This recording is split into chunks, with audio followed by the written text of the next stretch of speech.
আইপ্যাকে তল্লাশিতে কোনো নথি বাজেয়াপ্ত করেনি ইডি। ধোপে টিকল না তৃণমূলের অভিযোগ। মামলার নিষ্পত্তি করে জানিয়ে দিল হাইকোর্ট।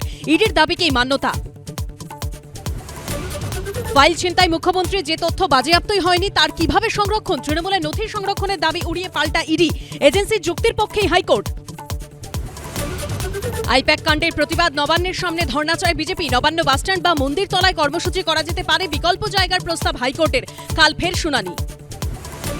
কয়লাকাণ্ডে জড়িত থাকার অভিযোগ কাল্পনিক নয়। মানহানি মামলার নোটিশের উত্তর না দিয়ে বুঝিয়ে দিয়েছেন মুখ্যমন্ত্রী। কোর্টে দেখা হবে পোস্ট বিরোধী দলনেতার। আমি বলছি টাটা সিঙ্গুরে ফিরবে। প্রধানমন্ত্রী সভার আগে সিঙ্গুরে গিয়ে প্রতিশ্রুতি সুকান্তর। কার্ড দিয়ে আমন্ত্রণ করলেন স্থানীয়দের। যতদিন যাচ্ছে বাড়ছে কাজের চাপ। নোটিশ দিতে গেলে মিলছে হুঁশিয়ারি। এসআইআর নিয়ে তরজার মধ্যেই মঙ্গলকোটে গণ ইস্তফার হুঁশিয়ারি বিএলওদের। কমিশনকে জানাবো বললেন এসডিও।